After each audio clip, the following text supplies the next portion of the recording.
Bill Lucia then thanks a D.C. priest sentenced to 15 years in prison for sexual abuse that happened at the shrine of the Sacred Heart Church.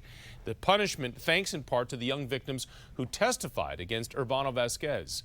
Tonight, 7 on Your Side's Heather Graff spoke to victim advocates about the message that is sending to both survivors and potential abusers.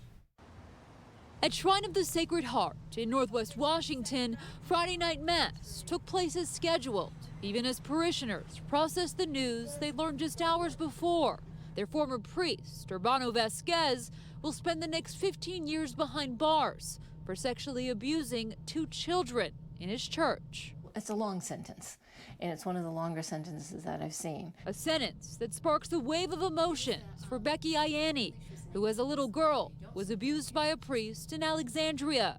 And now as an adult, she works for SNAP, the survivors network of those abused by priests. Going to a support group where there are other victims that feel the same things that you feel is so healing. And so because of that, I wanted to be that person for somebody else. So Becky has followed Vasquez's case since his arrest in 2018, and she was actually in the courtroom in August when one of his young female victims took the stand to testify. And now that he's been sentenced and he's going to jail, I'm hoping if there were other victims that they now are going to feel safe in coming forward. I was just struck by how brave they were. Bravery that she says helps send this priest to prison, and hopes his punishment, in turn, sends a message to others. But I do think that getting 15 years is going to state this is wrong, this is a crime, and if you do it, you're going to get caught and you're going to get prosecuted. Heather Graff, ABC 7 News.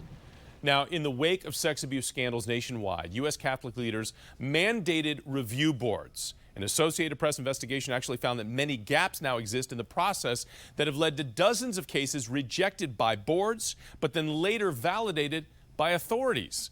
Church leaders chose which cases to go to review and who the board members are. More than half the dioceses keep review board members private.